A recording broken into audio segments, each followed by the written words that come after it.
70% of people said it was either somewhat or very important that the law protect people with pre-existing conditions. Florida's Rick Scott becomes the latest in a string of Republicans to claim they support forcing insurers to cover pre-existing conditions. Lie about his record for 8 years, and he's got to lie about supporting pre-existing conditions. Months ago, President Trump promised that Republicans would protect pre-existing conditions. One of obviously the things that everybody's watching to see if it's in this new and so-called improved version is, will there be the coverage for pre-existing conditions?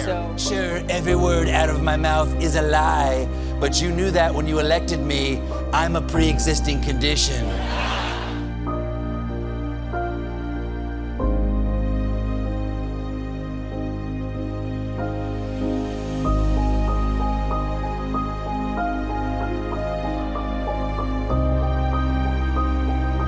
In Iceland, Down syndrome is on the verge of being eradicated, and it's due in large part to the widespread use of genetic testing. But those screenings are raising some serious ethical questions. And that's because since the test began in the early 2000s, 100% of pregnant women whose prenatal screenings have come back positive for Down syndrome have decided to end their pregnancies. Researchers are also seeing similar trends across Europe as well. Where it's obvious that a woman is about to give birth. She has physical signs that she is about to give birth. Would that still be a point at which she could request an abortion if she was so certified? She's dilating. Mr. Chairman, that would be a decision that the doctor, the physician, and the woman would make. I understand that. I'm asking point. if your bill allows that. My bill would allow that, yes. By the way. And it's done in cases where there may be severe deformities, there may be a fetus that's non-viable. The infant would be delivered, the infant would be kept comfortable, the infant would be resuscitated if that's what the mother and the family desired, and then a discussion would ensue between the physicians and the mothers. And they had conditions, for example, spina bifida, in which, in their view, it was not really a good thing for these babies to survive.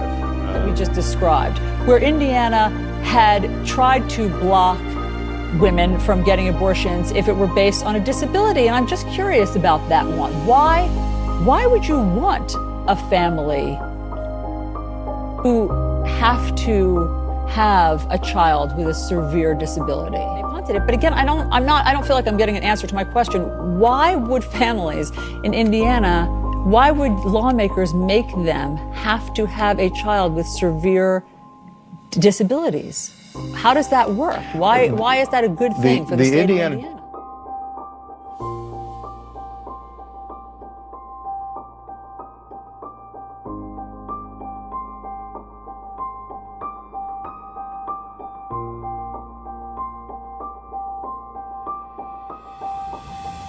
Hi, my name's Nathan Watt. I'm 27 years old, I've had 50 operations, and I was born with spina bifida. And to answer Allison Camerata's question as to why anyone would want to be forced to raise a child with disabilities, well, it's quite simple. My life has just as much value as yours does, Allison. I'm a disabled conservative who learned to roll away from the Democrat Party over 10 years ago. I rolled away from the Democrat Party when I realized that their policies didn't advocate for people with disabilities, but rather imprisoned them in a system of dependency. I also realized that their stance on abortion was antithetical to the idea that they wanted to be the disabled community's #1 champion. You can't tell me that people like me should be aborted in the womb, and then tell me that you want to be my #1 champion if I happen to make it outside of the womb.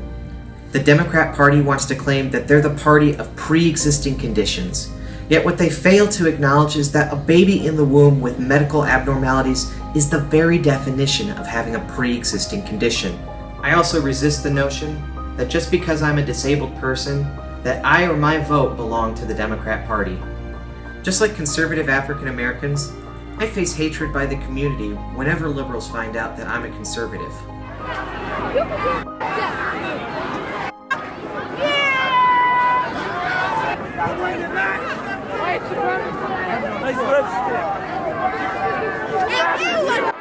And you like if you voted for Donald Trump, you're a dumbass. Girls, Take 2 steps back, please. There's a fight about to break out.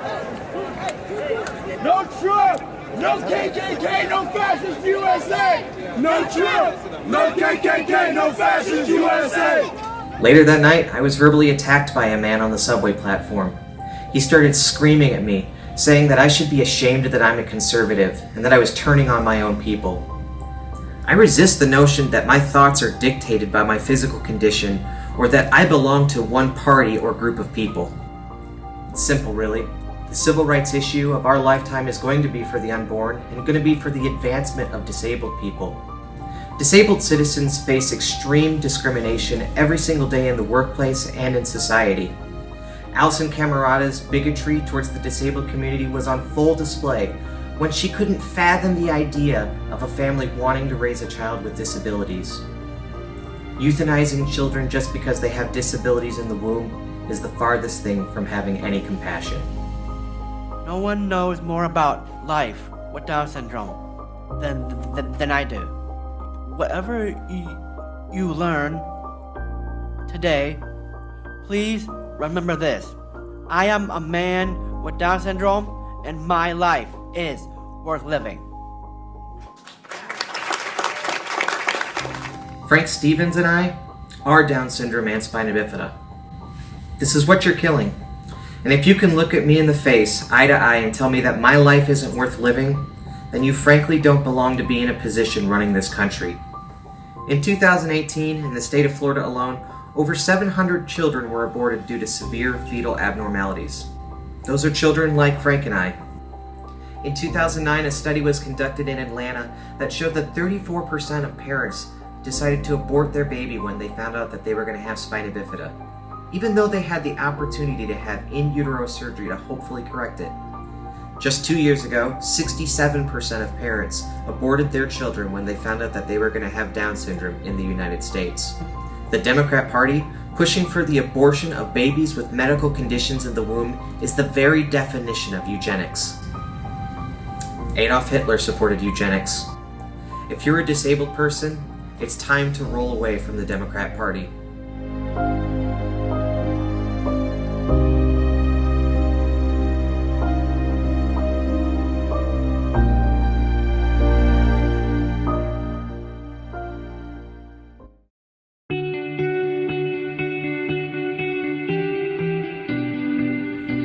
Like our brothers and sisters in the Blexit, Jexit, and Walkaway movements, it's time for the disabled community to roll away from the Democrat Party and to forge a future for ourselves.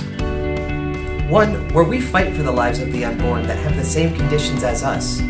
Lives where we fight for our financial independence through successful employment. Lives where we have a voice and the seat at the table, instead of being pandered to, used as pawns, and spoken for. As long as the Democrat Party continues to advocate for the extinction of people like us through abortion, they simply can't represent us once we survive. I urge you to join this movement and to be a part of America's future.